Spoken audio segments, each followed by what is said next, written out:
intellectualradio.com, its subsidiaries, or sponsors. Encouraging, educating, and empowering you into action. This is Warriors Talk with your host, Lady ReShell. Hello, hello. Welcome to Warriors Talk with author and founder Lady ReShell, where we move away from awareness towards action. It's Health and Wellness Monday, and our topic for today is breast cancer, the leading cause of death in Black women. We are live on Intellectual Radio. We just heard from the Drive at 5 with Roman. Keep it locked right here on Intellectual Radio and allow us to feed your brain. On the last episode of Warriors Talk, Doc Michelle and I talked about separating breast cancer facts from fiction. Go over to YouTube, type in Intellectual Radio, and stay connected for any episodes you may have missed. The quote of the day is, "Every woman needs to know the facts, and the facts is, when it comes to breast cancer, every woman is at risk." Here are your trending topics for today. A teen and an adult were killed in a shooting in Central Visual and Performing Arts High School in St. Louis today, said Police Commissioner Michael Sachs. Police located the shooter, and he was shot during the exchange of gunfire. He was later pronounced deceased. Authorities did not identify the victim or the shooter, but Sachs said during a news conference, those slain was a woman who was pronounced dead at a hospital, and a teen girl who was killed on the scene. The shooter was a man who appeared to be about in his 20s. 8 victims was transported to area hospitals, and the commissioner said the news of the shooting arrived via social media. Sachs said the police arrived within minutes. Sachs would not say how the gunman entered the school, but said the school's doors were locked, which delayed the suspect and brought responding officers in time. Those are your trending topics for today. If you are tuning in on any form of social media, like the show, share the show, invite someone else in on the show so that they can benefit from this valuable information. My sponsor today is Pastor Michael Richardson with the Emanuel C.O.G.I.C, who airs every Sunday morning at 10:20 a.m. You can join them live and in person at 10 a.m. at 3058 West Van Buren in Chicago for an amazing word of God. So let's hear from our awesome sponsor. Greetings, I am Pastor Michael Richardson. And I am First Lady Anastasia Richardson from the Emanuel Church of God in Christ. We're located at 3058 West Van Buren in Chicago, Illinois. We are building upon a solid foundation. And we're inviting you to join us every Sunday morning on Facebook Live at Emanuel C.O.G.I.C at 10:15 Central Standard Time. And you can also view our videos on our YouTube channel at Emanuel C.O.G.I.C-MR. Once again, this is Pastor Michael Richardson and First Lady Anastasia Richardson, and we are from the Emanuel Church of God in Christ. We are building upon a solid foundation. Hey, Lisa, thank you for tuning in. Lisa said, congratulations on a wonderful gala you hosted this past weekend. Each year gets better and better. Thank you so much. I am so excited about the gala that happened this weekend. It was a relief, first of all, to get it all done and out of the way. I was so excited to celebrate the survivors on that day. Everything was just beautiful, just amazing. Like, I'm just in awe of the support, the donations, the love. We got to bless 2 warriors that are in battle with $500 each, courtesy of the Sir Walter Jones Show and his followers. So I was very excited about that. I talked to both of those recipients today, and when I tell you that the tears was flowing from these ladies' faces, and they were so appreciative. And I was just like, oh, wow. I felt like, oh, it's not that much. And they was like, you just don't know. Every single penny counts right now. So I was excited about that. One of them was just coming from an MRI. So she was excited because it took her mind off of what happened. So sometimes we just don't know that the things that we do, our purpose, how it really affects someone else's life. So I'm so grateful. I was blessed to be a blessing because it blessed me to be a blessing. So I was excited, Lisa. So thank you for being there. Lisa was a vendor there. And oh, I got on my earrings, Lisa. Got on my earrings. Hold on. I want y'all to see my earrings because they're so cute. They're so cute. They are so cute. Hold on. Aren't they cute? They're so cute. This is Lisa. Her own boutique is Unapologetic Glam Boutique. You guys, you have to look her up. Look at her work. She is handcrafting these earrings. I'm telling you, I have about, this is 1, 2, 3. I think this is my 4th pair of earrings that I have. And then I have a necklace to go with one set. So, oh my God, I love these earrings. I've gotten so many compliments on them already. I wore them yesterday at church. They're so pretty because normally I wear the hoops. And so these are like a little different than the actual hoop that I wear because they're square. So I like them. So thank you, Lisa. I appreciate it. So if you're tuned in today, we're going to be talking about breast cancer, the leading cause of death for Black women. This is actually a part 2. I did a part 1, I think about a couple of weeks ago. When it comes to breast cancer in African-American women, for some reason, it feels like for every disease that's out there, we get the short end of the stick. It's not just for women, it's for men as well. So it seems like for us, when it comes, even when the COVID was out, remember when COVID first started, they was talking about African Americans who had all of these pre-existing conditions. They was talking about the people who had the pre-existing conditions, which, most of the African Americans had the diabetes, the high blood pressure, and all of that. So it seems like, I'm thinking like, what are we doing so wrong that the other races are doing so right, that when disease hit them, it doesn't wipe them out, or at least wipe them out as fast as it does us. So that's one of my questions that I want to know, like what are we doing wrong? Ruben said he really enjoyed Perfectly Done. It gets more and more knowledgeable about cancer. I know Red said he knew some of the answers that night. I'm like, why didn't you answer the questions? He's like, I don't know. He didn't want to be answering and winning all the prizes. I'm like, you could have answered those questions.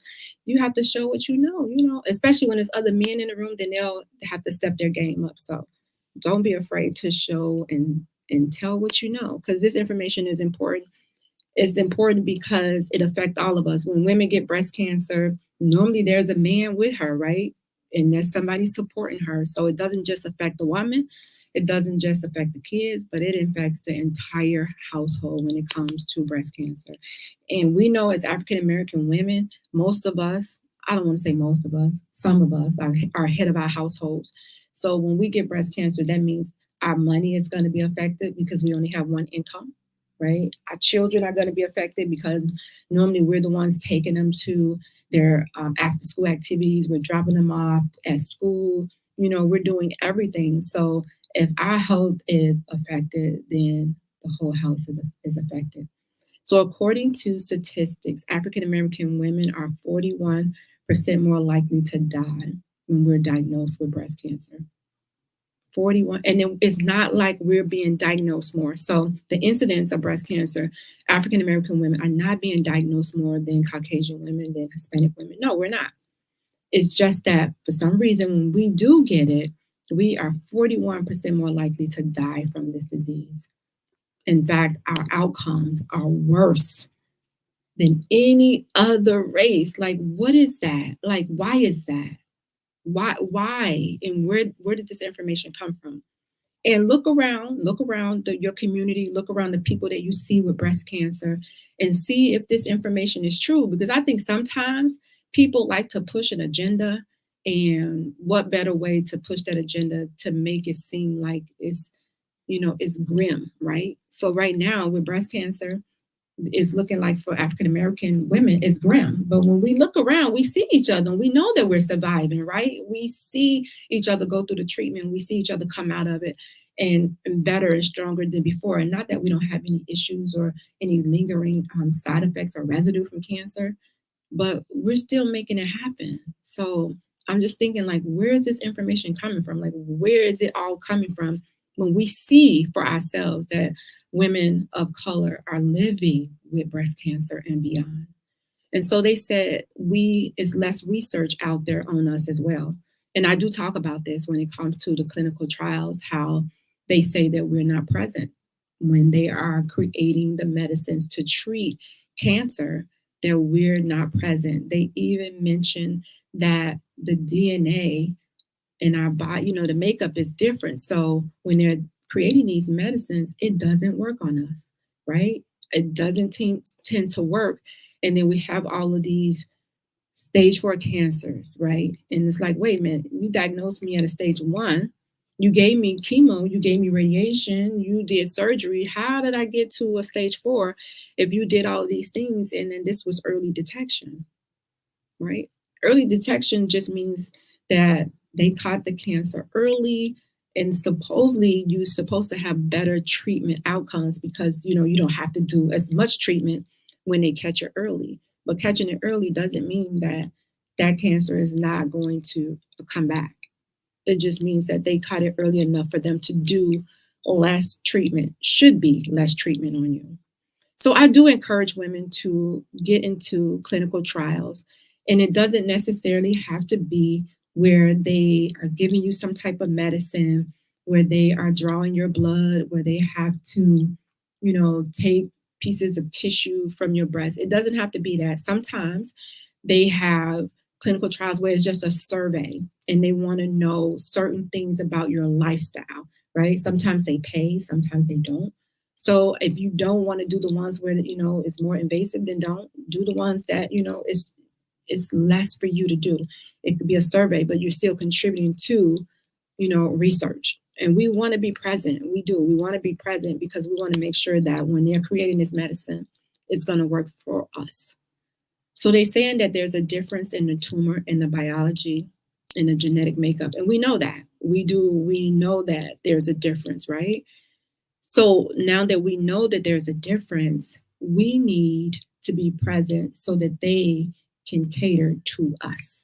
If we're not in the room, they're not going to think, okay, well, yeah, let's create a medicine for African American women and see if it works when there are no African American women in the room.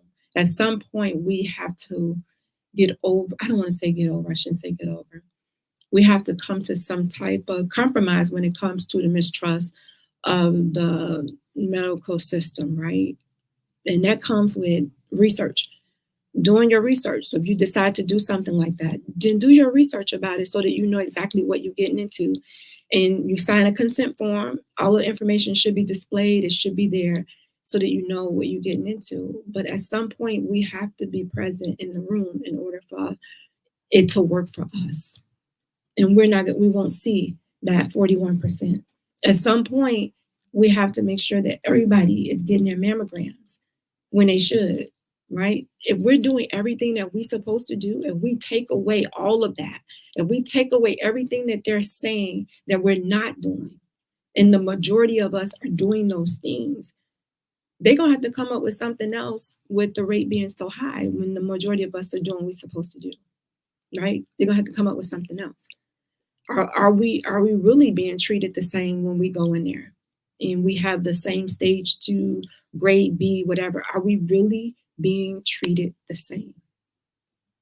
And it really is. It really is scary, Lisa. It really is. And it's like, we already know that we've seen in the past, we read in the past how some doctors may push certain medicines on people just so they could get a kickback from, the people. They get kickback sometimes when they pushing this medicine on you. Sometimes it's just a Band-Aid. It's not really going to do anything to help you. Doctors are not trained to get to the root cause of your pain. They're trained to treat it. If you ever noticed, there may be some doctors that may care and may want to know, but the majority of them are not getting to the root cause of your pain. All they want to do is put a Band-Aid on it to keep you coming back. And that has to do with money. And so many people say, well, there's a cure to cancer, they just won't release it. Why should they? When somebody's getting rich at the expense of people dying. African American women, we're dying. If there's a cure out there, why wouldn't you release that cure? Because there's so much money tied up in cancer. You have chemo, you have radiation, you have surgery, you have the tamoxifen pill that people take. It's so much that comes with cancer. Why would they? A lot of people will go broke and probably commit suicide because somebody found the cure. If you notice, whenever somebody say they have a cure to cancer, they're found floating somewhere, right? Or they go get quiet and you don't hear from them anymore. So if you had the cure for cancer, you would have to probably treat people quietly because they're going to take you out of here, which is a sad thing because so many people are suffering, so many loved ones are being taken too soon.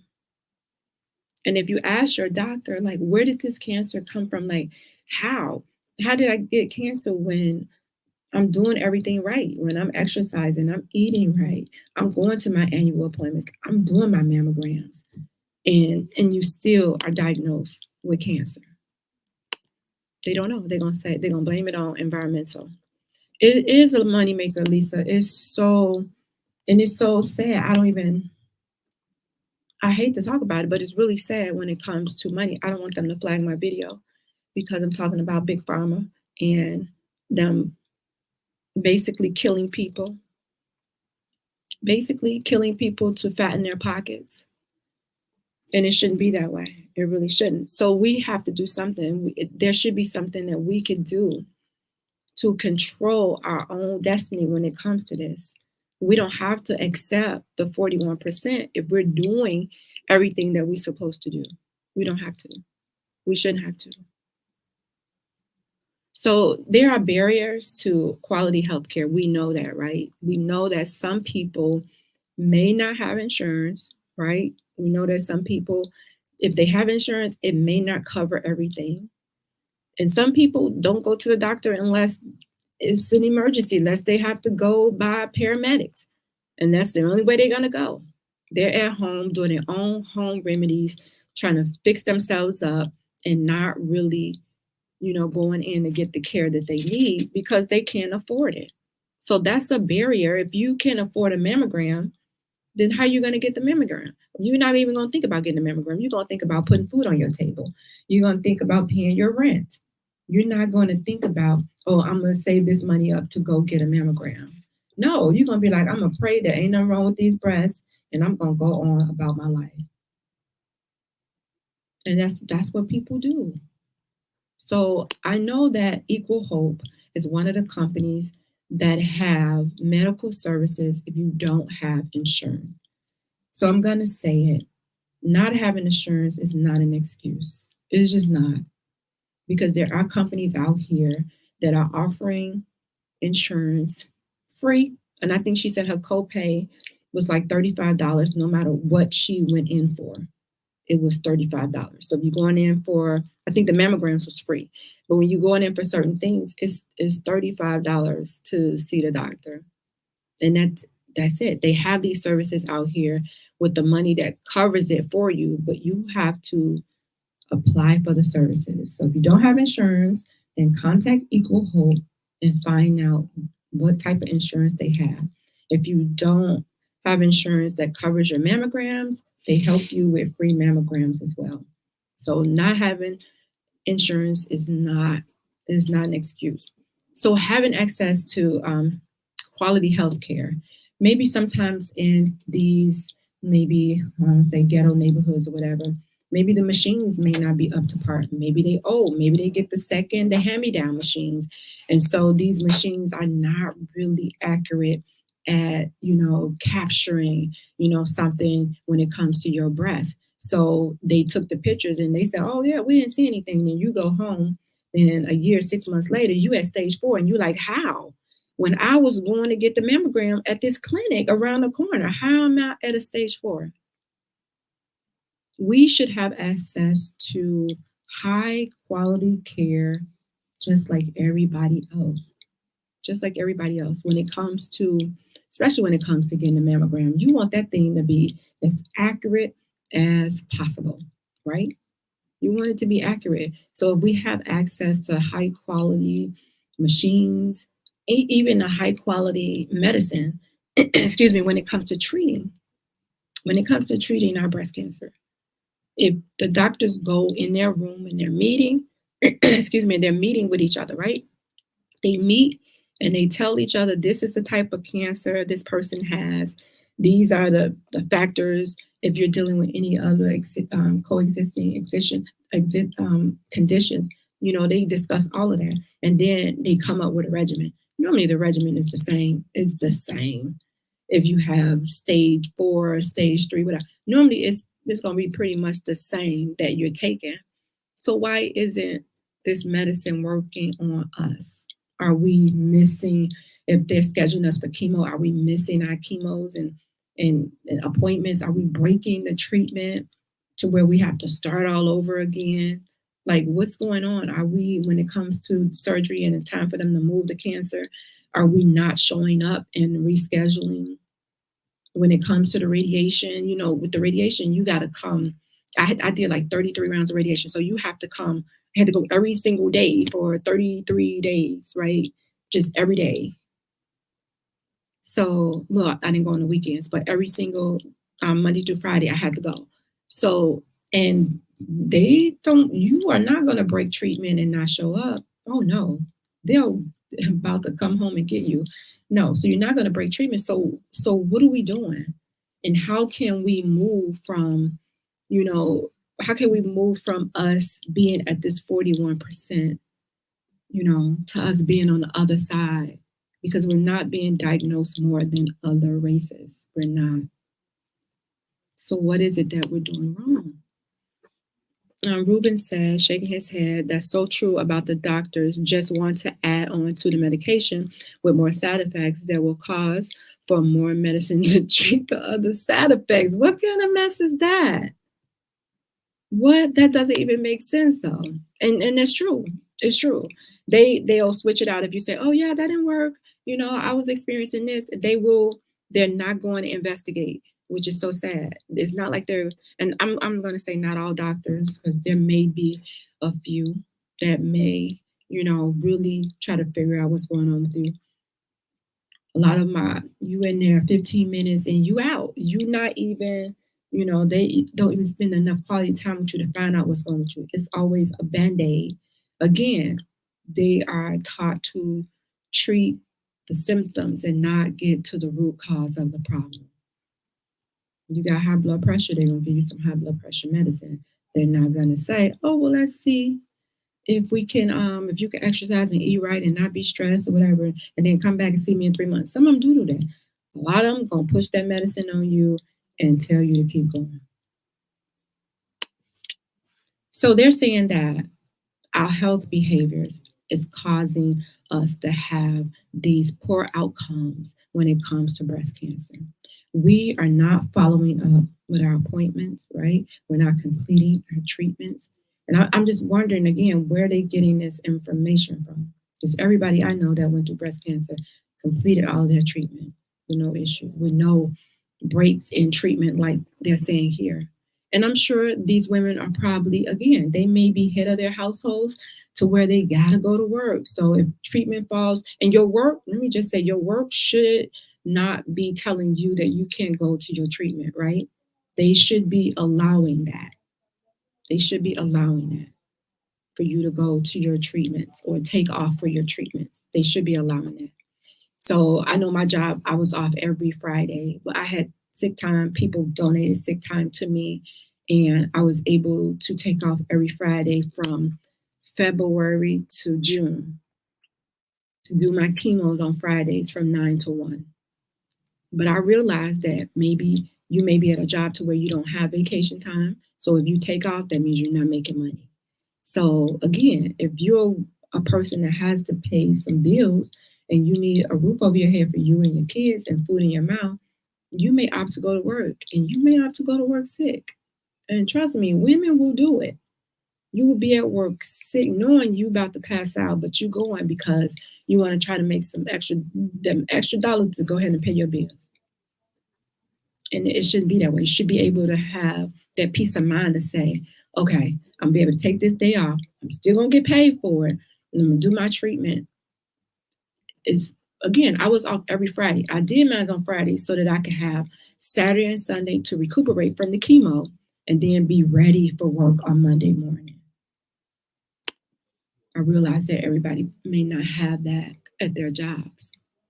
So there are late stages diagnosis. When it comes to cancer, they're saying that by the time that African American women are diagnosed, we're diagnosed in the later stages because number one, we're not getting adequate screening, right? We're not going in for the screenings. We're not going in when they said at age 40 we're supposed to be going in. We're not going in. If you have somebody in your family that had breast cancer runs in your family, you should be getting tested 10 years before that person. Man, I feel like a broken record. I say it all the time. 10 years before that person was diagnosed, you should be going in to get a mammogram, or at least talking to your doctor to say, hey, my sister was diagnosed with breast cancer at the age of 52. What does that mean for me? If you have a first degree relative that was diagnosed with breast cancer, it puts you at a higher risk for breast cancer. When it comes to the hereditary link, genetics, there's only a 5% hereditary link when it comes to the breast cancer. So that means 85% of those diagnosed do not have a hereditary link. So you can't say, well, oh, breast cancer doesn't run in my family, because nobody in my family had breast cancer. Nope. And 85% of women diagnosed with breast cancer do not have that hereditary link. So that means that you need to be doing the breast exams, and the breast exams can be kind of controversial because they create anxiety in women every single month when you have to do the breast exam, right? It creates anxiety because if you feel something and you go to the doctor, it may be a false positive because you don't know the lumpiness of your own breast. So it can create some sort of, stress in a woman. So I say it's totally up to you if you want to do the monthly exams. So you get 3. You do your monthly, you do your annual, and then you do your mammogram. So you have 3 things going on to catch anything that could be happening. And the reason why you're going every year is because, cancer don't start like yesterday, right? So sometimes it may be present, but it may not be visible enough for the mammogram to see it yet. It may be at that 0 stage to where it can't pick it up yet. And mammograms are not foolproof. So keep that in mind. They do miss some of the lumps in people's breasts. They're not foolproof.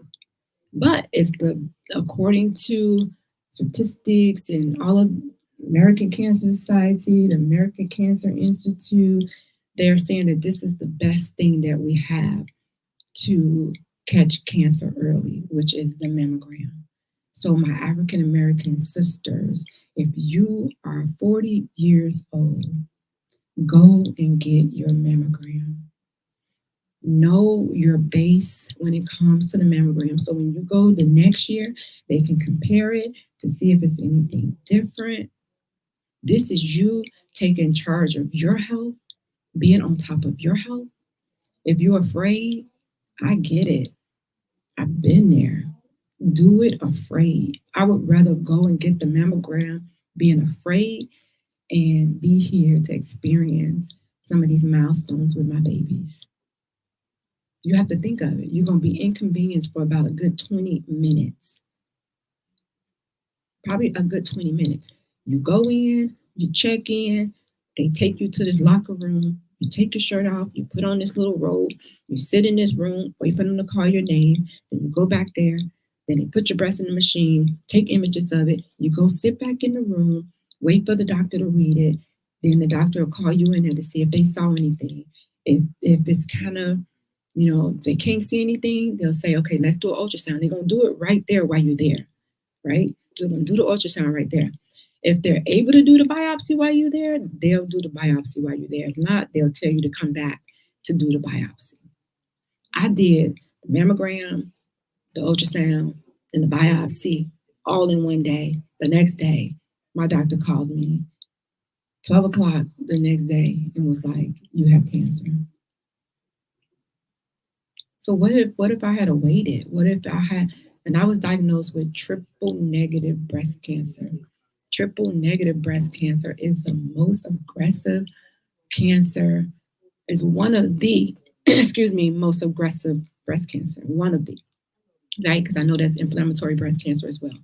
But triple negative is one of the most aggressive breast cancer that affect African American women. And we tend to have a poor outcome with it. So with cancer, you have the local stage, you have the regional stage, and you have the distant stage. The local stage means it has not moved outside of the breast. The regional stage means it may have went to the lymph nodes. So the distant stage, that's stage 4, meaning it went to other parts of your body, your brain, your spine, liver, whatever, lungs. It went to other parts of your body. Mine was in the regional stage because it went from my breast to my lymph nodes, or maybe it went from my lymph nodes to my breast, whichever one.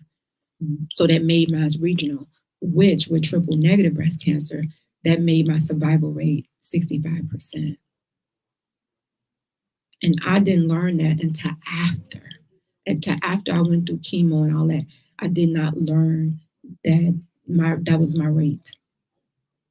And with the triple negative breast cancer for African American women, it's more likely, they say, to reoccur. So we have to make sure, and let me just say this, you could be doing everything. You could be doing everything right, any and everything right, and cancer can still happen. It can still happen. Why? Because sometimes you have that damage to your DNA. Sometimes you have that gene mutation, right? That's the hereditary link. Something in your genes that passed down from your mother or your father's side that caused you for your genes to go rogue. So sometimes you can be doing everything right and cancer can still happen. I totally agree, Lisa. I do. We do. We have to move beyond fear. You have to just do it afraid. You have to. Because if you don't, then you're going to find yourself in a spot to where you can't even make any decisions because the doctors is going to tell you this is the only thing that you can do. Ruben says, we made you feel needed to go and get tested. Oh, what made me feel the need to go and get tested for breast cancer? I found my own lump. I was in Vegas getting ready to party with my friends, and I hopped in the shower and did a breast exam. And I felt the lump, and I was like, that wasn't, I don't remember that being there last month. So I was like, and triple negative breast cancer grows really, really fast. And I'm gonna tell you how fast it grows. I found my lump in Vegas in November 1st. By the time they confirmed it, because I did 2 biopsies, by the time they confirmed it, I had more lumps in my breast, right? Because triple negative grows really fast. So I just did my monthly exam and found it. And because I was doing the monthly exams, I never felt it before. And I was like, whoa. And in July, I had my clinical exam. So in July, I had my annual physical. My doctor did the clinical exam. Didn't feel anything. In November, when I did the lump, so that was July, August, September, October, November. That was 5 months. So when I told her that I had breast cancer, she was like, "What?" She was like, "I just saw you in July and I did the exam. I felt nothing." I said, "Well, they diagnosed me and this is what it is." And she was just like, "Oh, wow. Wow." So yeah, I did. That's what I'm saying. Women, a lot of times men find a lump.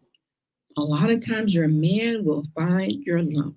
I had the speaker for my event this weekend. She said her man found her lump and he encouraged her to go get tested, right? So sometimes men, that's your woman, you become familiar with her breast, become familiar with the lumpiness of her breast so that when something's not right, you're able to encourage her to go and get it checked out. So men, you play a role as well. You play a role. We talk about men, you get breast cancer too. When it's African American men, guess what? Your prognosis is just like ours. It's worse. It's worse. 2,710 men are diagnosed with breast cancer will be diagnosed this year, they say, with breast cancer. Out of that 530, they say are expected to die. And normally when men go in, they said that theirs are in the later stages too. Why? Because a man ain't looking for no lumps. They're not looking for lumps. A lot of time with a man, it may be a lump present by the nipple, or it may be blood shooting out of the breast. So, men, be vigilant about your pectoral area too, because it's rare. Breast cancer is rare when it comes to men, but guess what? It does happen in men as well. If you are just tuning in, this is Warriors Talk with Lady ReShell. We are live on Intellectual Radio, and we're talking about African American women and how breast cancer is the leading cause of death. I just want to recognize one of my sponsors, who is also a breast cancer survivor, and her name is Paula Kelly, and she's with Allstate, and she has been a sponsor of mine for a couple of years now. And I'm just so excited that she is an agency with integrity. So if you're looking for somebody or insurance that has integrity, that's going to give you a fair rate, I would encourage you to contact her. She's located at 327 East Glenwood, Glenwood Lansing Road in Glenwood, Illinois. She can be reached at 708-758-3300. Can you do me a favor? Can you tell her that Warriors Talk sent you? So we're talking about breast cancer and how it is more deadly in African American women. Lisa says, she was awesome. Men, since you're touching anyways, make it known if you feel something out of the ordinary. I totally agree with you. Yeah, I mean, men, you're probably going to feel it. You may feel it before we do, right? Because women, we don't want to touch them. We don't. And we don't want to touch them for the fear of we may find something. So, yeah, I agree with Lisa. If you're there and you're touching them, get to know them. Get to know them. Explore them. So when something don't feel right, you're like, babe, wait a minute. No, that ain't right. Encourage her. Men and women, encourage your men. Encourage them to go to the doctor to get their annual physicals. Push them. If you're at a certain age, when it comes to certain screenings, get it done. I think about Chadwick Boseman, who passed away. He was Black Panther. He passed away from colon cancer. Cancer actually ran in his family. He had a brother that had cancer too. Around the same time he had cancer. So he was young, when he received his diagnosis. But, cancer did run in his family. So I'm not sure if he was maybe getting the genetic testing done since it did run in his family. But, we know he died early from colon cancer. And colon cancer can be prevented by going to get your colonoscopy, especially if you're at a certain age and if you have a family history of it. Then again, we gotta make conversations with our doctor. We gotta communicate in order for them to know what to do for us, right? We have to do that. His life ended when he was really at the top of his game. Like it did. And he was diagnosed in stage 3. But, stage 3 can quickly go to stage 4, and it did. And it took him out of here. So I thought it was 50 for the colonoscopy, but I found out that it was 45. 45. So I was 5 years late. I got mine done at 50. So I was 5 years late getting it. I thought that it was at age 50. But if you have like a history of cancer or colon cancer in your family, then just go get it done a little earlier. Because if they find polyps, guess what? They can remove them. They can remove them before they start, moving throughout your body. And that saves people lives. Will Smith had it done. He did his colonoscopy and he videoed it, and they found something. They found polyps, and guess what they did? They removed it. So when they find polyps, they may have you come back 2 years to repeat it. They may have you come back 3 years to repeat it. Why? Because they know that in that time, those polyps probably are going to start to grow or are already growing.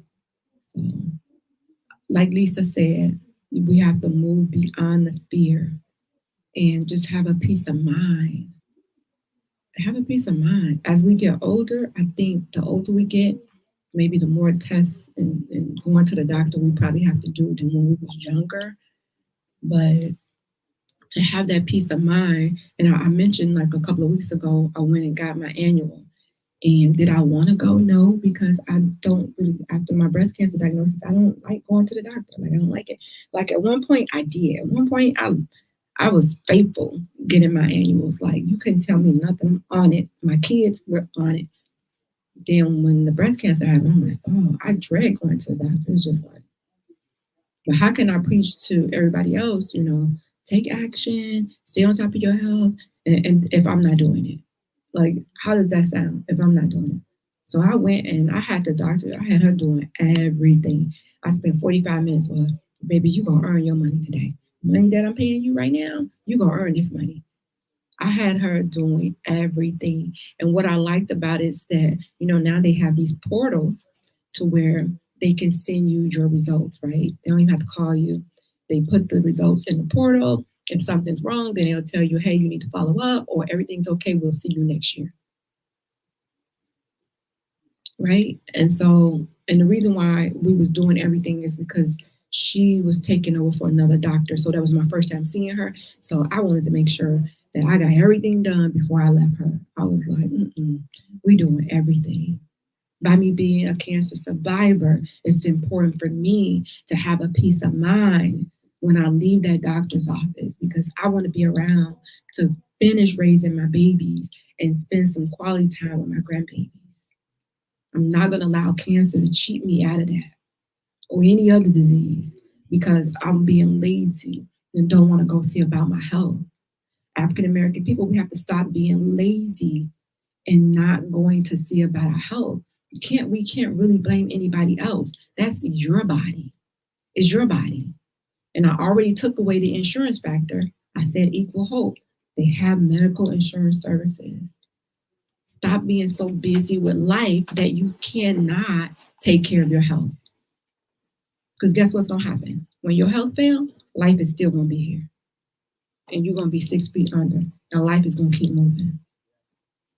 So you have to make sure that you're putting yourself first. And putting yourself first is making sure that you're taking care of yourself. So that's one of the solutions. That's one of the ways that we can control these high numbers when it comes to cancer in African Americans, period. Not just women, but African American, period. 1 in 8 women diagnosed with breast cancer. Then you have the 1 in 2 males, and then 1 in 3 females. You stand 2 men up, one of them will be diagnosed with cancer. 3 women, one of them will be diagnosed with some type of cancer. Cancer is so common. It's like the common cold. It's just like the common cold. When you hear somebody got cancer, you're like, oh, okay, she got cancer. Okay. Why? Because it's so common. And it shouldn't be. And although the mortality rates have been going down drastically, right? But it's not going down drastically for African American women. It's just going up. It's going up. So there has to be something done more than probably we can do, right? We can control certain things, but when it comes to like adequate screening or like being underinsured, I know that they have programs with the state to where you can fill out for it and hopefully you'll qualify. I know sometimes they be like, oh, you make too much to qualify for certain things, but then you have to reach out somewhere else. There are companies out here that have the insurance to where it's free, especially when it comes to getting the mammograms done, so you don't have to worry about it. There are clinics. I can remember growing up, and I don't know if it still exists, when they had the Board of Health. Like, when you didn't have insurance, what'd you do? You went down to the Board of Health, you sat there all day, you took a lunch, and by the time you left there, you knew exactly what was wrong with you. So I don't know. It has to be an individual thing. Lisa said it's so sad that it's common. It's really sad that now cancer is a common disease. It is. For African American women, it's the number 1 killer for us, right? It surpassed that lung cancer when it comes to killer. Now, heart disease is still the number one killer among everybody.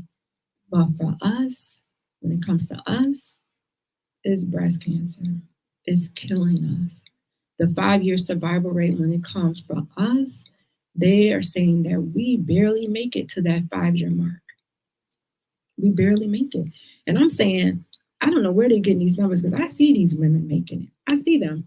So I don't really know where they're getting this information from. But they're saying that when it comes to, I'm going to use triple negative breast cancer because that's the one that I had. When it comes to like triple negative breast cancer and Black women, the 5-year survival rate overall, they're saying we're getting diagnosed in the later stages and we're not making it to that 5-year survival rate. Our survival rate is about 82%, but for African American for breast cancer, Caucasian, theirs is 92%. Why? Why are their numbers 92% when it comes to this breast cancer survival? And again, the mortality rate done dropped within the last 20 years. It has dropped. They're accrediting it to screening. The early detection. So what can we do? What can you do? What can you do to decrease your risk? And again, I really sound like a broken record every time. Learn your family history. Your family history is going to be a great place to start. A great place to start. And let me tell you, I ignored my family history because I didn't think that it was my family history when my sister passed away at the age of 52. I'm like, whoa, where'd that cancer come from? Cancer don't run in our family. Diabetes run in our family. But cancer don't run in our family. Nobody in our family got cancer. But yet and still, if one person has cancer, guess what? You have a history of cancer in your family.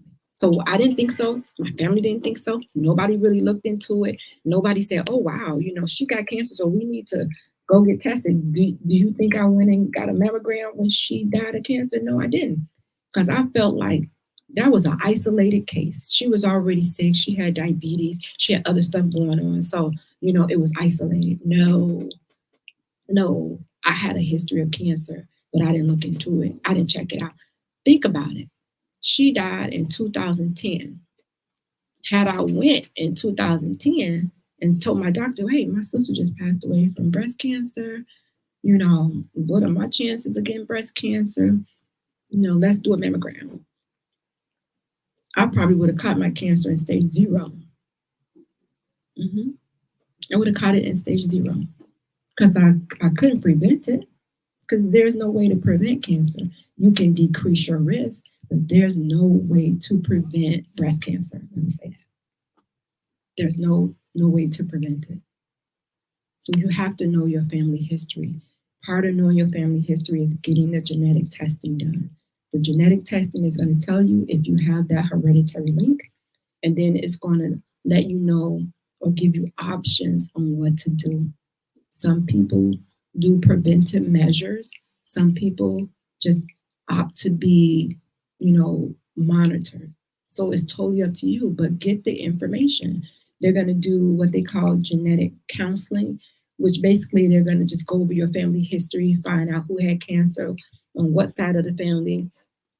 They actually draw the actual tree. I've seen the lady draw a tree for me, and then it tells them if you really need genetic testing, right? So they'll do the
you.